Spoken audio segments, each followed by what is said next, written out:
Hello students, today we'll be continuing chapter number 1 of SS for standard 10 student.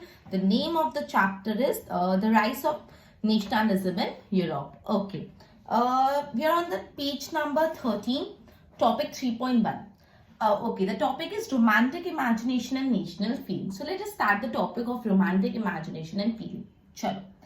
The development of nationalism did not come about only through the war and territorial expansion. बोला है ये जो पूरा nationalism का concept है, जो पूरी nationalism की फीलिंग है कि हमारा नेशन स्टेट की फीलिंग और नेशनलिज्म का फीलिंग सिर्फ वॉर से या सिर्फ टेरिटोरियल एक्सपेंशन मतलब अपने एरिया को बढ़ाते रहना, अपनी टेरिटरी को बढ़ाते रहना. तो बोला जो नेशनलिज्म की फीलिंग है वो सिर्फ वॉर और टेरिटोरियल एक्सपेंशन से ही नहीं आई, और भी किसी चीज से, और मतलब कल्चर से. ठीक है, culture plays an important role in creating an idea of nation. In fact, culture ने भी बहुत important role play किया एक nation का idea क्रिएट करने में. अलग अलग पोएम्स, पोएट्री, स्टोरीज, म्यूजिक, इन सब के थ्रू नेशनलिज्म की फीलिंग ज्यादा स्ट्रॉन्ग होती गई. समझ आया?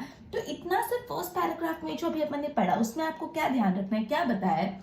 आपको ये पता है कि बेसिकली जो नेशनलिज्म की पूरी फीलिंग है वो सिर्फ वॉर करके और सिर्फ टेरिटोरियल को बढ़ा के, टेरिटरी एक्सपेंशन से नहीं बल्कि कल्चर से भी है. कल्चर ने भी बहुत इंपॉर्टेंट रोल प्ले किया नेशनलिज्म की फीलिंग को कल्टिवेट करने में. अलग अलग poems, poems, folk song, stories, music, इन सब के थ्रू नेशनलिज्म की फीलिंग बहुत ज्यादा स्ट्रॉन्ग हुई. क्लियर? ओके, तो बेसिकली ये वर्ड है रोमांटिसिज्म. रोमांटिसिज्म है क्या? रोमांटिसिज्म एक कल्चरल मूवमेंट है which sought to develop a particular form of nationalist sentiment. Romanticism एक कल्चरल मूवमेंट है जो लोगों के मन में एक नेशनलिज्म की फीलिंग डेवलप करता है. रोमांटिसिज्म एक कल्चरल मूवमेंट है जो लोगों के मन में क्या डेवलप करता है, नेशनलिज्म की फीलिंग डेवलप करता है. तो आपको 1 मार्क में पूछ सकते हैं व्हाट डज रोमांटिसिज्म मीन्स. तो you have to write it is a cultural movement. कौन सा मूवमेंट है? Cultural movement. Clear? Which so to develop a particular form of national sentiment, जो लोगों में नेशनल सेंटिमेंट डेवलप करता है. क्लियर? ओके, और ये जो रोमांटिक आर्टिस्ट थे they criticise glorification of reasons and science. ये जो रोमांटिक आर्टिस्ट है वो किस चीज को क्रिटिसाइज करते थे? क्रिटिसाइज मतलब आपको पता है कि खराब बताना, क्रिटिक्स, उसमें कमियां निकालना, क्रिटिसाइज करना. तो basically they used to criticise the glorification of reasons and science. जो रीजंस और साइंस पे जो फोकस करते थे उसको क्रिटिसाइज करते थे. और किस पे फोकस करते थे? And instead they focus on emotion, intuition and mystical feeling. Emotion से आपको पता है, इंट्यूशन मतलब से फॉर एग्जाम्पल मैं बोलूं मुझे इंट्यूशन आ रहा है, ये वाला क्वेश्चन आपके एग्जाम में आएगा. इंट्यूशन मतलब प्रेडिक्ट करना, आगे क्या होने वाला है उसको इंट्यूट करना, आपके मन से कुछ फीलिंग आ रही है, इंट्यूशन. एंड मिस्टिकल फीलिंग मतलब समवेयर रिलेटेड टू गॉड और spiritual thing. Okay, mystical feeling. ठीक है, तो बेसिकली जो रोमांटिक आर्टिस्ट थे किस चीज को क्रिटिसाइज करते थे और किस चीज पे फोकस करते थे? क्रिटिसाइज किसको करते थे? They used to criticize the glorification of the science and reason. Science और रीजन को जो ग्लोरी मिल गई थी उसको क्रिटिसाइज करते थे और किस पे फोकस करते थे? Intuition, emotion and mystical feeling. Clear? Their effort was to create a sense of shared collective heritage और common cultural past as a basis of nation. उनका एफर्ट क्या था, वो क्या चाहते थे? Their effort was to create a sense of shared collective heritage, a common cultural part as the base of nation. मतलब सबका एक कॉमन कल्चरल पार्ट हो, सबका एक कॉमन हेरिटेज हो, वो ये चाहते थे. क्लियर? तो फर्स्ट पैराग्राफ में अपन ने समझा कि सिर्फ वॉर और टेरिटोरियल एक्सपेंशन से ही नेशनलिज्म की फीलिंग नहीं कल्टिवेट हो रही थी, साथ साथ में कल्चर से भी हो रही थी. अलग अलग पोएम, फोक पोएट्री, म्यूजिक ने भी कल्चरल फीलिंग को स्ट्रेंथन करने में रोल प्ले किया. फिर हमने पढ़ा रोमांटिसिज्म एक कल्चरल मूवमेंट था which so to develop a particular feeling of national sentiment. Nationalism का सेंटिमेंट लोगों में भरता था. ठीक है, फिर अपन ने पढ़ा कि जो रोमांटिक ये जो पोएट्री, पोएम्स थे, पोएट्स थे, वो किस चीज को क्रिटिसाइज करते थे और किस चीज पे फोकस करते थे. राइट? ओके, फिर उनको क्या चाहिए? एक शेयर्ड कलेक्टिव हेरिटेज, एक common cultural past. Now third paragraph. Other romantics such as German philosopher Johann Gottfried Herder. एक जर्मन फिलोसोफर की बात की, क्या नाम है उनका? Johan Gottfried हर्डर. claimed that true German culture was to be discovered among the common people. वो बोलते थे कि जो common people है उनको एक असली जर्मन कल्चर के बारे में बताना पड़ेगा, जो ट्रू जर्मन कल्चर है वो लोगों तक पहुंचाना पड़ेगा. True German culture need to be discovered among the common people. कौन से जर्मन फिलोसोफर ऐसा बोलते थे? Johann Gottfried Herder. Clear? It was through folk song, folk poetry, folk dances that the true spirit of nationalism was popularized. Folk dance के through, folk poetry के through, folk songs के through, इन सब चीजों के through लोगों में nationalism की feeling cultivate की जा रही थी. So collecting and recording this form of folk culture was essential to project national building. अब मैंने एम्फेसिस करा था वर्नाकुलर लैंग्वेज में. वर्नाकुलर लैंग्वेज मतलब एक पर्टिकुलर जगह की जो लैंग्वेज होती है, जो एक पर्टिकुलर जगह की लैंग्वेज होती है, उसको वर्नाकुलर लैंग्वेज बोलते हैं. ठीक है, तो किस चीज पे एम्फेसिस हुआ था? वर्नाकुलर लैंग्वेज पे एम्फेसिस हुआ था. And the collection of the local folklore was not just to recover an ancient national spirit but also to carry the modern nationalist message to large audience who were mostly illiterate. अब basically ये जो vernacular language और जो local folk जो हर local area के जो folk songs थे, folk music को कलेक्ट करने का मकसद सिर्फ यही नहीं था कि हमारी पुरानी चीजों को रिवाइव करना, बट इसका मकसद ये भी था जो इलिटरेट लोग हैं, जो इतना लिख पढ़ नहीं सकते, उन लोगों तक नेशनलिज्म तक का मैसेज पहुंचाना. जो इलिटरेट पीपल थे उनको अगर सॉन्ग्स के द्वारा, फोक सॉन्ग के द्वारा, फोक फ्लोर के द्वारा समझाया जाएगा नेशनलिज्म के बारे में तो वो ज्यादा समझ पाएंगे. तो पहली बात बोला कि वर्नाकुलर लैंग्वेज को प्रमोट किया जा रहा था.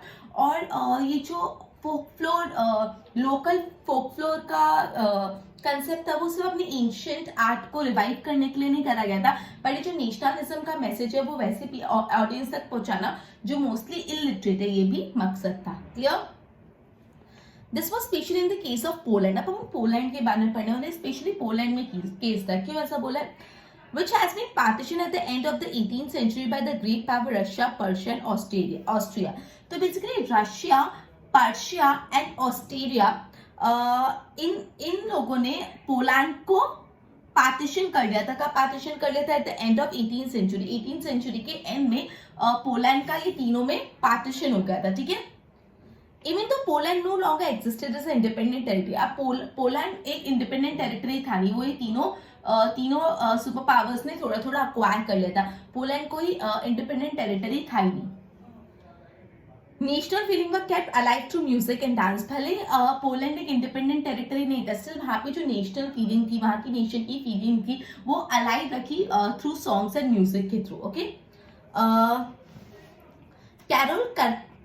Karol Karpinski, for example, celebrated the national struggle through the operas and music. तो ये जो कैरोल कार्पिंस्की थे, उन्होंने जो नेशन ने स्ट्रगल फेस की वो सेलिब्रेट किया अपने ओपेरा से, म्यूजिक से. फिर फोक डांसेस लाइक पोलोनाइज मजूरका. ये सब पोलोनाइज मजूरका एक type of Polish folk dance है, पॉलिश के फोक डांस है. क्लियर? ओके, तो यहाँ पे ये बोला जो पोलैंड है उसको बेसिकली 3 सुपर पावर्स पे वो डिवाइड हो गया था, रशिया, प्रुशिया और ऑस्ट्रिया. राइट? अब पोलैंड एक इंडिपेंडेंट टेरिटरी था ही नहीं, स्टिल वहां पे नेशनलिज्म की फीलिंग जिंदा रखने के लिए लोग फोक सॉन्ग, म्यूजिक, इन सब के थ्रू नेशनलिज्म की फीलिंग को अलाइव रखना चाहते थे. ठीक है, ओके. उसके बाद क्या बोला? Language to play an important role in developing national sentiment. After Russian occupation, the Polish language was forced out of the school and Russian language was imposed everywhere. अब रशियन ऑक्यूपेशन की बात बताओ, जब Poland को Russia ने rule करना चालू किया तो पोलैंड की स्कूल में से पॉलिश लैंग्वेज को हटा के रशियन लैंग्वेज कंपलसरी कर दी. मतलब पॉलिश लैंग्वेज रशिया में, पोलैंड में नहीं पढ़ाएंगे, कंपलसरी बच्चों को रशियन लैंग्वेज ही पढ़नी होगी. ये चीज अप्लाई कर दी गई. Okay. In 1831, an armed rebellion against Russia took place, which was ultimately crushed. अब 1831 में एक रिबेल भी चालू हुआ था, एक जस्ट अ मिनट, एक आर्म्ड रिबेल चालू हुआ था अगेंस्ट रशिया, बट ये रिबेल क्रश कर दिया रशियन आर्मी ने, रशियन पीपल ने, रशियन गवर्नमेंट ने रिबेल को पूरा क्रश कर दिया. Following this, many members of clergy in Poland began to use language as a weapon of national resistance. फिर काफी लोगों ने अपनी लैंग्वेज को एक वेपन की तरह यूज करने लगे एज ए नेशनल रेजिस्टेंस. मतलब वो लोग पॉलिश लैंग्वेज में बात करते थे, जो वहाँ के लोकल पीपल होते थे, ये दिखाने के लिए नहीं हम पोलैंड, हमारी लैंग्वेज पॉलिश है, ना कि हमारी लैंग्वेज रशियन है। क्लियर? तो वो एक लैंग्वेज को यूज करने लगे एज अ नेशनल रेजिस्टेंस, अपने नेशनलिज्म को हम प्रोटेक्ट करेंगे बाय अवर लैंग्वेज। मतलब एक लैंग्वेज उनके पास ऐसी चीज थी जो वो खुद, जिससे वो अपने खुद के नेशन को प्रोटेक्ट कर पाते थे। ठीक है, देखो polish was use in church gathering and all religious instruction, जो चर्च में लोग आते थे और कुछ भी रिलीजियस चीज होती थी वहां पे लोग रशियन नहीं, वहां पे पॉलिश लैंग्वेज यूज की जाती थी। और इसके कारण तुमको क्या लगता है पॉलिश लैंग्वेज यूज करेंगे मतलब जहाँ पे रशिया का रूल है तो रशियंस कुछ नहीं करेंगे? No. As a result of this, a large number of priests and bishops were put into jail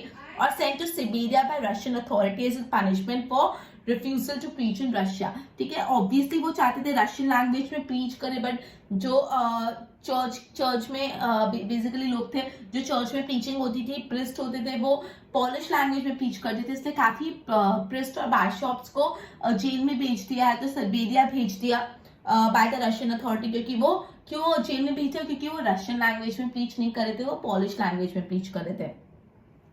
The use of Polish came to be seen as a symbol of struggle against Russian dominance। मतलब Polish language का use एक हथियार था, सिर्फ एक ही हथियार था जो वो रशियन गवर्नमेंट के अगेंस्ट यूज कर सकते थे। ये दिखाने के लिए हमको ये गवर्नमेंट नहीं चाहिए, हम ये गवर्नमेंट के अगेंस्ट है, वो बताने के पास उनके पास सिर्फ अपनी लैंग्वेज ही एक वेपन बचा था। ठीक है, तो Polish language came to be seen as symbol of the struggle against Russian dominance. तो जो रशिया का डोमिनेंस है उसके अगेंस्ट बताने के लिए सिर्फ अपने पास क्या था? लैंग्वेज। ठीक है, ओके, तो ये पूरा था अपना concept of romantic imagination and national feeling, जिसमें अपन को पूरा रोमांटिसिज्म क्या होता है वो बताया गया। फिर अपन ने जोहन गॉटफ्राइड हर्डर ने क्या बोला वो भी पढ़ा, फिर वर्नाकुलर लैंग्वेज पे कैसे फोकस करा, फिर पोलैंड में नेशनलिज्म को कैसे प्रिजर्व करने की रखने की कोशिश की, ये सारी बातें की। नेक्स्ट है hunger, hardship and popular reward. Before this box 1 जो है वो मैं रीड कर रही हूँ ग्रिम ब्रदर्स के बारे में, folktale and national reading. Grimm brothers कौन थे पढ़ते हैं? सो ग्रिम्स फेरी टेल बहुत फैमिलियर नेम है, ग्रिम्स फेरी टेल। ये ग्रिम ब्रदर्स ने फेरी टेल्स लिखते थे और ये बहुत ही पॉपुलर थे, में अडल्ट में भी और इवन चिल्ड्रन, सब age group of the people में काफी पॉपुलर थी ग्रिम्स फेरी टेल। सभी ग्रिम्स फेरी टेल कैसे ओरिजिनेट हुई ये समझते हैं। तो दो ब्रदर्स थे, एक था जेकॉब ग्रिम एंड दूसरा वन विल्हेम ग्रिम। दो ब्रदर्स थे Jacob Grimm and Wilhelm Grimm. ये दोनों जर्मन सिटी ऑफ हनाउ में बॉर्न हुए थे इन द ईयर 1785 एंड 1786 रिस्पेक्टिवली। ठीक है, तो ये तो ब्रदर्स एक जर्मन सिटी में बॉर्न हुए थे। While both of them studied law, they soon developed an interest in collecting folktale। ये दोनों जो ब्रदर्स थे वो लॉ की पढ़ाई कर रहे थे। ड्यूरिंग दैट टाइम उनका एक झुकाव आ गया फोकटेल्स को पढ़ने में। ठीक है, they spent 6 years traveling from village to village, talking to people and writing down fairy tale which were handed down through generation। मतलब 6 साल तक ये दोनों ब्रदर्स ने ट्रैवलिंग किया, एक्सटेंसिव ट्रैवलिंग, को एक गांव से दूसरे गांव जाते थे, लोगों से बातचीत करते थे, लोगों के एक्सपीरियंसेस नोट डाउन करते थे, अकॉर्डिंगली फेरी टेल्स बनाते थे, और ये जो फेरी टेल्स है जनरेशन टू जनरेशन लोग पढ़ते आ रहे हैं। These were popular among both childrens and adult. देखो in the year 1812 they published the first collection of tale. अब कब उन्होंने पहली बार अपना फर्स्ट कलेक्शन उनकी फेरी टेल का पब्लिश हुआ था? इन द ईयर 1812 में first collection of tale publish हुआ था। Subsequently both the brother became active in liberal politics, specially in the movement for freedom for press. फिर उसके बाद वो लोग लिबरलिज्म पॉलिटिक्स में भी इन्वॉल्व हो गए, स्पेशली किसमें? For the freedom of press, movement for the freedom of press की प्रेस को फ्रीडम मिलना चाहिए, सेंसरशिप का कंसेप्ट हटाओ, प्रेस को फ्रीडम मिलना चाहिए, इस चीज में वो लोग बहुत एक्टिव हो गए। In the meanwhile time they publish a 33 volume dictionary of German language. फिर उन्होंने और क्या पब्लिश किया? 33 वॉल्यूम की डिक्शनरी पब्लिश की for of the German language. German language की एक डिक्शनरी भी उन्होंने पब्लिश की। Grimm brother also saw French domination as a threat to German culture. Obviously Grimm brothers को लगा कि जो फ्रेंच का डोमिनेशन है वो जर्मन के कल्चर पे क्या है? खतरा है। And believe that the folk tales they have collected were expression of pure and authentic German spirit. और वो मानते थे उन लोगों ने जो फोक टेल्स लिखी है, जो फोक टेल्स कलेक्ट करी है, वो प्योर जर्मन कल्चर पे बेस्ड है। They consider the project of collecting folktales and developing German language as a part of wider effort to oppose French revolution and create a German identity. वो ये मानते थे ये जो फोक टेल को वो कलेक्ट कर रहे हैं, प्रिजर्व कर रहे हैं और ये जो आगे पास ऑन कर रहे हैं, ये बहुत इंपॉर्टेंट और एक फ्रेंच डोमिनेंस को रोकेगा और एक वाइडर जर्मन नेशनैलिटी क्रिएट करेगा। Now next topic is hunger, hardship and popular revolt. Okay, the 1830 was a year of great economic hardship in Europe. Europe में बहुत ज्यादा इकोनॉमिक हार्डशिप आ गई थी, बहुत ज्यादा गरीबी आ गई थी। In the year 1830 economic hardship आ गई थी। The first half of the 19th century was enormous increase in the population all over Europe. Europe की पॉपुलेशन बहुत ज्यादा बढ़ गई in the first half of 19th century में, ठीक है। And most of the country they were more seekers of job than employment. मतलब लोगों जॉब मांगने वाले ज्यादा थे लेकिन जॉब इतनी थी नहीं, एम्प्लॉयमेंट इतनी थी नहीं, लेकिन जो सीकर्स ऑफ जॉब, जिनको जॉब चाहिए थे, वो बहुत ज्यादा थे बिकॉज पॉपुलेशन ही इतनी ज्यादा बढ़ गई थी। Population from rural area migrated to city to live in an overcrowded slum. अब ऑब्वियसली रूरल एरिया से जो लोग थे वो अर्बन एरिया में आके सेटल हो जाते थे और वहां पे स्लम्स में रहते थे, ओवरक्राउडेड स्लम्स में।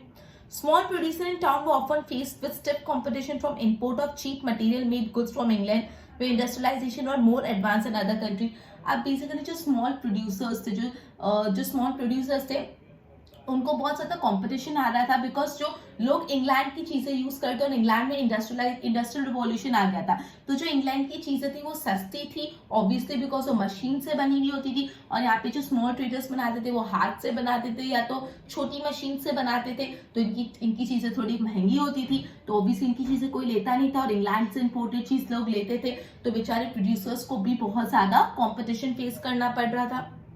This was specially so in textile production. सबसे ज्यादा कहाँ पे था? Textile production which was carried out mainly in homes और small workshop and only partly mechanised. जो टेक्सटाइल प्रोडक्शन था वो लोग घर पे करते थे या तो छोटी छोटी वर्कशॉप होती थी और मशीन हाथ से बाय हैंड होता था या तो बहुत छोटी छोटी मशीन से होता था। In those regions of Europe where the aristocracy still enjoyed power, peasants struggle under the burden of feudal dues and obligation. जो बेसिकली peasants को भी बहुत प्रॉब्लम होती है, वो feudal dues मतलब बेसिकली लैंडलॉर्ड को पे करने के उसमें बहुत ज्यादा परेशान हो गए थे। The rise of food price or a year had of the bad harvest to widespread pauperism in the town and culture. बोला कि अगर एक साल भी अच्छा हार्वेस्ट नहीं हो तो पूरे के पूरे टाउन में, पूरे के पूरे कंट्री में बहुत ज्यादा पॉपुलिज्म हो जाए। पॉपुलिज्म मतलब पोवर्टी, एक्सट्रीम पोवर्टी, ठीक है। अब ईयर 1848 वाज वन सच। 1848 एक ऐसा साल था जो एक्सट्रीम, वहां पे it was a bad harvest, बिल्कुल अच्छी खेती नहीं हुई थी। Food shortage and widespread unemployment brought the population of Paris out of the route. मतलब इतना खाने की कमी होगी, इतना ज्यादा बेरोजगारी, इतना ज्यादा अनएम्प्लॉयमेंट हो गया that it brought the population of Paris out of the route की सड़क पे आ गई, रोड पे आके पेरिस की population. Barricades were created and Louis Philippe was forced to flee. A National Assembly proclaimed, उस टाइम पे एक नेशनल असेंबली ने बोला a National Assembly proclaimed a republic, granted suffrage to all the adults made about 21 and guaranteed the right to work. National workshop to provide employment was set up. फिर उस time पे एक national assembly बनाई गई थी, national assembly जो बोलते थे एक रिपब्लिक ग्रांट सफरेज देंगे सारे एडल्ट्स को, जो भी 21 ईयर्स के अबाव उनको यूनिवर्सल सफरेज मिलेगा, मतलब राइट टू वोट मिलेगा और गारंटी टू वर्क, काम की भी गारंटी दी थी। Early in 1845 weavers in Silesia had led a revolt against a contractor who supplied them raw material and gave the order for finished textile but drastically reduced their payment. अब basically यहाँ पे एक incident की बात बोली है। In the year 1845 weavers in Silesia had a revolt against contractor. जो Silesia के वीवर्स थे उन्होंने एक रिवोल्ट किया था अगेंस्ट द कॉन्ट्रैक्टर। क्यों रिवोल्ट किया था? Who supplied them raw material and give them order for finish textile पर ड्रास्टिकली रिड्यूस द पेमेंट। मतलब ये जो कॉन्ट्रैक्टर्स थे वो वीवर्स को रॉ मटेरियल प्रोवाइड करते थे, वीवर्स कपड़ा बना के फाइनल प्रोडक्ट देते थे, लेकिन उन लोग ने पेमेंट बहुत कम कर दी, मतलब बहुत कम भाव में उनको अपना वीवर्स को अपना क्लोथ बेचना पड़ता था। जो वीवर्स थे उनको बहुत कम रेट में अपना क्लोथ बेचना पड़ता था। The journalist Wilhelm Wolff describe the event in Silesia village as follow. मतलब एक जर्नलिस्ट थे विल्हेम वॉल्फ, उन्होंने सिलेसिया विलेज में जो जो चीजें होती है उसको ऐसे डिस्क्राइब की। देखिएगा यहाँ पे लिखा है, in this village with 18,000 inhabitants, cotton weaving is the most widespread population. ये जो सिलेसिया विलेज था जहाँ पे 18,000 जितने लोग रहते थे, वहां पे कॉटन का वीविंग करना सबसे कॉमन ऑक्यूपेशन है। Misery of worker is extreme. The desperate need for job has been taken advantage of by contractor to reduce the price of goods they order. वहाँ पे बहुत ज्यादा डेस्परेट नीड ऑफ जॉब है, लोगों के पास काम की बहुत कमी है और इस चीज का जो कॉन्ट्रैक्टर्स है उन्होंने बहुत ज्यादा फायदा उठाया। वो कम से कम भाव देते हैं उनके कपड़े की, जो कॉटन वीव करके वो देते हैं, कॉटन क्लोथ बनाते हैं, उसका इतना कम भाव देते हैं बिकॉज उनके पास और कोई ऑप्शन नहीं, फिर कम भाव में उनको अपना कॉटन बेचना पड़ता है। On 4th June 2 p.m., a large crowd of weavers emerged from their home and marched in pairs to the mansion of the contractor demanding high wages. अब देखो क्या हुआ, 4 जून 2 बजे एक वीवर्स का पूरा बहुत बड़ा ग्रुप बेसिकली कॉन्ट्रैक्टर का जो बड़ा सा घर था, बड़ा सा मैंशन था, मतलब जो भी ऑफिस थी वहां पे गए और डिमांड किया कि हमको ज्यादा वेजेस चाहिए। मतलब एक स्ट्राइक लेके गए कि हम अब इतने कम भाव में नहीं चलेगा, हमको ज्यादा वेजेस चाहिए। ठीक है, They were treated with scorn and threats alternatively. उनको डराया गया, धमकाया गया obviously. Following this, a group of them forced their way into the house. और एक कुछ लोगों ने जबरदस्ती उनके घर में, मतलब जो कॉन्ट्रैक्टर के घर में घुस गए, smashed the elegant window, furniture, thoroughly clean. Another group broke into the storehouse. मतलब इन शॉर्ट पूरे घर को इधर पितर कर दिया, तोड़फोड़ कर दी पूरे घर में। किसने? वीवर्स से, जो ग्रुप ऑफ वीवर्स थे, अग्रेशन में रिवॉल्ट करके गए थे। The contractor fled with his family to a neighboring village, which however refused to shelter such a person.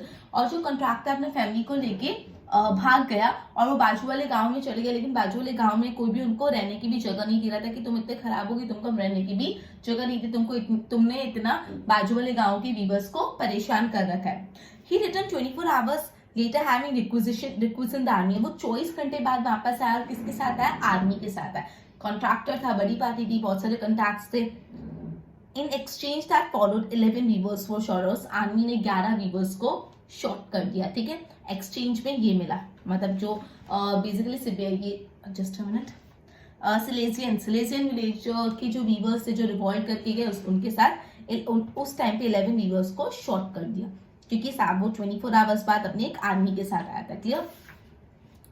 Okay, तो ये बेसिकली अपना रोमांटिक इमेजिनेशन, नेशनल फीलिंग पूरा क्लियर हुआ कि सिर्फ वॉर और टेरिटोरियल एक्सपेंशन से ही नहीं था, cultural, poetry, folk song, folk music, ये भी बहुत ज्यादा यूज होता जा रहा था।